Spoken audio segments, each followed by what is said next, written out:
বিসমিল্লাহির রহমানির রাহিম। হামিম। এটা অবতীর্ণ পরম করুণাময় দয়ালুর পক্ষ থেকে। এটা কিতাব, এর আয়াতসমূহ বিশদভাবে বিবৃত আরবি কুরআন রূপে জ্ঞানী লোকদের জন্য, সুসংবাদদাতা ও সতর্ককারী রূপে। অতঃপর তাদের অধিকাংশই মুখ ফিরিয়ে নিয়েছে, তারা শুনে না। তারা বলে, আপনি যে বিষয়ের দিকে আমাদেরকে দাওয়াত দেন সে বিষয়ে আমাদের অন্তর আবরণে আবৃত, আমাদের কর্ণে আছে বুঝা এবং আমাদের ও আপনার মাঝখানে আছে অন্তরাল। অতএব আপনি আপনার কাজ করুন এবং আমরা আমাদের কাজ করি। বলুন, আমিও তোমাদের মতোই মানুষ। আমার প্রতি ওহী আসে যে তোমাদের মাবুদ একমাত্র মাবুদ, অতএব তাঁর দিকেই সোজা হয়ে থাকো এবং তাঁর কাছে ক্ষমা প্রার্থনা করো। আর মুশরিকদের জন্য রয়েছে দুর্ভোগ, যারা যাকাত দেয় না এবং পরকালকে অস্বীকার করে। নিশ্চয় যারা বিশ্বাস স্থাপন করে ও সৎকর্ম করে তাদের জন্য রয়েছে অফুরন্ত পুরস্কার। বলুন, তোমরা কি সে সত্তাকে অস্বীকার করো যিনি পৃথিবী সৃষ্টি করেছেন দুদিনে এবং তোমরা কি তাঁর সমকক্ষ স্থির করো? তিনি তো সমগ্র বিশ্বের পালনকর্তা। তিনি পৃথিবীতে উপরিভাগে অটল পর্বতমালা স্থাপন করেছেন, তাতে কল্যাণ নিহিত রেখেছেন এবং 4 দিনের মধ্যে তাতে তার খাদ্যের ব্যবস্থা করেছেন পূর্ণ হল জিজ্ঞাসুদের জন্য। অতঃপর তিনি আকাশের দিকে মনোযোগ দিলেন যা ছিল ধূম্রপুঞ্জ। অতঃপর তিনি তাকে ও পৃথিবীকে বললেন, তোমরা উভয়ে আসো ইচ্ছায় অথবা অনিচ্ছায়। তারা বলল, আমরা স্বেচ্ছায় আসলাম। অতঃপর তিনি আকাশমণ্ডলীকে দুদিনে সপ্ত আকাশ করে দিলেন এবং প্রত্যেক আকাশে তার আদেশ প্রেরণ করলেন। আমি নিকটবর্তী আকাশকে প্রদীপমালা দ্বারা সুশোভিত ও সংরক্ষিত করেছি। এটা পরাক্রমশালী সর্বজ্ঞ আল্লাহর ব্যবস্থাপনা। অতঃপর যদি তারা মুখ ফিরিয়ে নেয়, তবে বলুন, আমি তোমাদেরকে সতর্ক করলাম এক কঠোর আয়াব সম্পর্কে, আদ ও সামুদের আযাবের মতো। যখন তাদের কাছে রাসূলগণ এসেছিলেন সম্মুখ দিক থেকে এবং পিছন দিক থেকে এ কথা বলতে যে, তোমরা আল্লাহ ব্যতীত কারো পূজা করো না। তারা বলেছিল, আমাদের পালনকর্তা ইচ্ছা করলে অবশ্যই ফেরেশতা প্রেরণ করতেন। অতএব আমরা তোমাদের আনীত বিষয় অমান্য করলাম। যারা ছিল আদ, তারা পৃথিবীতে অযথা অহংকার করল এবং বলল, আমাদের অপেক্ষা অধিক শক্তিধর কে? তারা কি লক্ষ্য করেনি যে আল্লাহ তাদেরকে সৃষ্টি করেছেন, তিনি তাদের অপেক্ষা অধিক শক্তিধর? বস্তুত তারা আমার নিদর্শনাবলী অস্বীকার করত। অতঃপর আমি তাদেরকে পার্থিব জীবনে লাঞ্ছনার আযাব আস্বাদন করানোর জন্য তাদের উপর প্রেরণ করলাম ঝঞ্ঝাবায়ু বেশ কতিপয় অসুর দিনে। আর পরকালের আযাব তো আরও লাঞ্ছনাকর, এমতাবস্থায় যে তারা সাহায্য প্রাপ্ত হবে না। আর যারা সামুদ, আমি তাদেরকে প্রদর্শন করেছিলাম, অতঃপর তারা সৎপথের পরিবর্তে অন্ধ থাকাই পছন্দ করল। অতঃপর তাদের কৃতকর্মের কারণে তাদেরকে অবমাননাকর আযাবের বিপদ এসে ধৃত করল। যারা বিশ্বাস স্থাপন করেছিল ও সাবধানে চলত, আমি তাদেরকে উদ্ধার করলাম।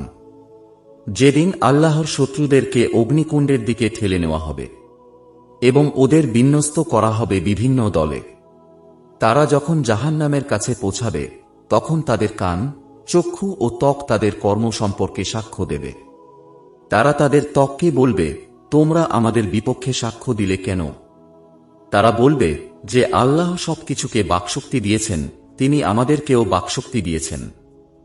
তিনি তোমাদেরকে প্রথমবার সৃষ্টি করেছেন এবং তোমরা তাঁরই দিকে প্রত্যাবর্তিত হবে।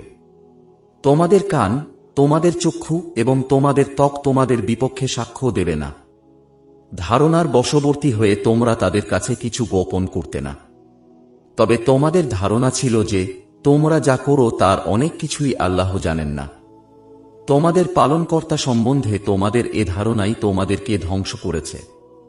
ফলে তোমরা ক্ষতিগ্রস্তদের অন্তর্ভুক্ত হয়ে গেছ। অতঃপর যদি তারা সবর করে, তবুও জাহান্নামই তাদের আবাসস্থল। আর যদি তারা ওজরখাহি করে, তবে তাদের ওজর কবুল করা হবে না। আমি তাদের পেছনে সঙ্গী লাগিয়ে দিয়েছিলাম।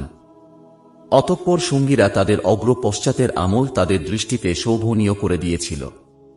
তাদের ব্যাপারেও শাস্তির আদেশ বাস্তবায়িত হল, যা বাস্তবায়িত হয়েছিল তাদের পূর্ববর্তী জিন ও মানুষের ব্যাপারে। নিশ্চয় তারা ক্ষতিগ্রস্ত।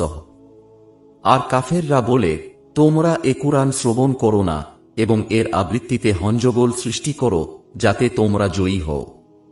আমি অবশ্যই কাফেরদেরকে কঠিন আযাব আস্বাদন করাব এবং আমি অবশ্যই তাদেরকে তাদের মন্দ ও হীন কাজের প্রতিফল দেব। এটা আল্লাহর শত্রুদের শাস্তি জাহান্নাম। তাতে তাদের জন্য রয়েছে স্থায়ী আবাস, আমার আয়াতসমূহ অস্বীকার করার প্রতিফল স্বরূপ।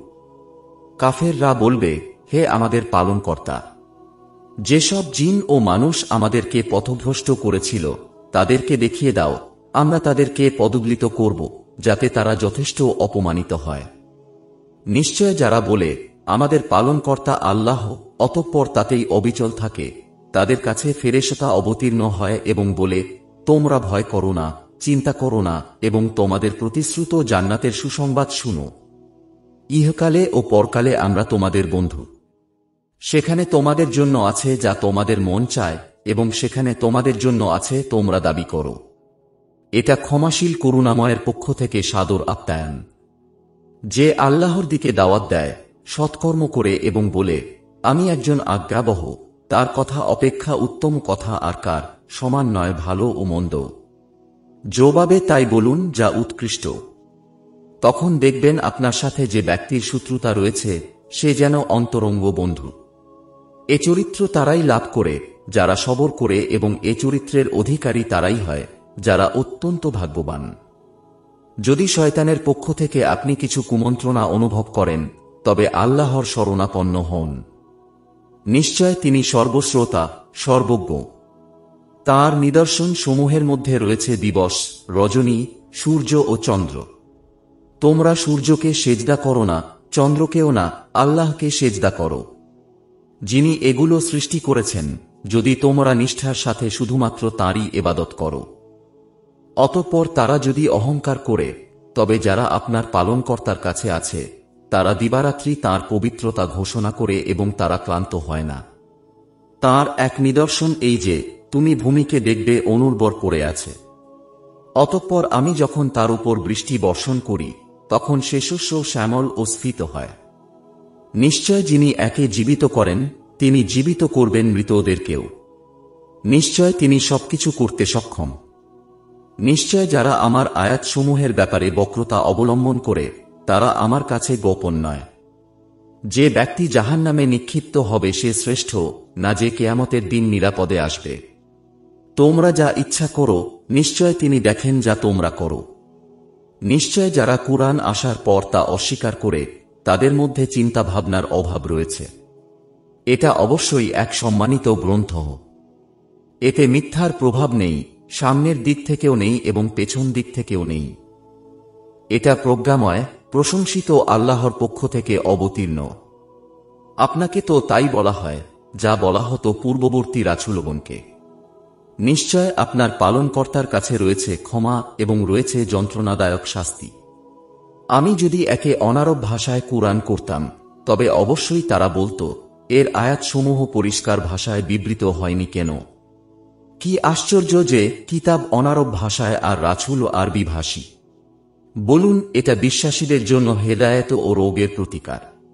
যারা মুমিন নয় তাদের কানে আছে ছিপি আর কুরআন তাদের জন্য অন্ধত্ব। তাদেরকে যেন দূরবর্তী স্থান থেকে আহ্বান করা হয়। আমি মূসাকে কিতাব দিয়েছিলাম, অতঃপর তাতে মতভেদ সৃষ্টি হয়। আপনার পালনকর্তার পক্ষ থেকে পূর্ব সিদ্ধান্ত না থাকলে তাদের মধ্যে ফয়সালা হয়ে যেত। তারা কুরআন সম্বন্ধে এক অস্বস্তিকর সন্দেহে লিপ্ত।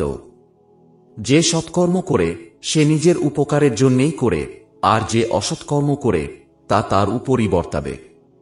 আপনার পালনকর্তা বান্দাদের প্রতি মোটেই জুলুম করেন না। কেয়ামতের জ্ঞান একমাত্র তাঁরই জানা। তাঁর জ্ঞানের বাইরে কোনো ফল আবরণ মুক্ত হয় না এবং কোনো নারী গর্ভধারণ ও সন্তান প্রসব করে না। যেদিন আল্লাহ তাদেরকে ডেকে বলবেন, আমার শরীকরা কোথায়? সেদিন তারা বলবে, আমরা আপনাকে বলে দিয়েছি যে আমাদের কেউ এটা স্বীকার করে না। পূর্বে তারা যাদের পূজা করত তারা উধাও হয়ে যাবে এবং তারা বুঝে নেবে যে তাদের কোনো নিষ্কৃতি নেই। মানুষ উন্নতি কামনায় ক্লান্ত হয় না, যদি তাকে অমঙ্গল স্পর্শ করে তবে সে সম্পূর্ণরূপে নিরাশ হয়ে পড়ে। বিপদ আপদ স্পর্শ করার পর আমি যদি তাকে আমার অনুগ্রহ আস্বাদন করাই তখন সে বলতে থাকে, এটা যে আমার যোগ্য প্রাপ্য, আমি মনে করি না যে কেয়ামত সংঘটিত হবে। আমি যদি আমার পালনকর্তার কাছে ফিরে যাই তবে অবশ্যই তার কাছে আমার জন্য কল্যাণ রয়েছে। অতএব আমি কাফেরদেরকে তাদের কর্ম সম্পর্কে অবশ্যই অবহিত করব এবং তাদেরকে অবশ্যই আস্বাদন করা কঠিন শাস্তি। আমি যখন মানুষের প্রতি অনুগ্রহ করি তখন সে মুখ ফিরিয়ে নেয় এবং পার্শ্ব পরিবর্তন করে, আর যখন তাকে অনিষ্ট স্পর্শ করে তখন সুদীর্ঘ দোয়া করতে থাকে। বলুন, তোমরা ভেবে দেখেছ কি যদি এটা আল্লাহর পক্ষ থেকে হয়, অতঃপর তোমরা একে অমান্য করো? তবে যে ব্যক্তি ঘোর বিরোধিতায় লিপ্ত তার চাইতে অধিক পথভ্রষ্ট আর কে? এখন আমি তাদেরকে আমার নিদর্শনাবলী প্রদর্শন করা পৃথিবীর দিগন্তে এবং তাদের নিজেদের মধ্যে, ফলে তাদের কাছে ফুটে উঠবে যে এ কুরআন সত্য। আপনার পালনকর্তা সর্ববিষয়ে সাক্ষ্যদাতা, এটা কি যথেষ্ট নয়? শুনে রাখো, তারা তাদের পালনকর্তার সাথে সাক্ষাতের ব্যাপারে সন্দেহে পতিত রয়েছে। শুনে রাখো, তিনি সবকিছুকে পরিবেষ্টন করে রয়েছেন।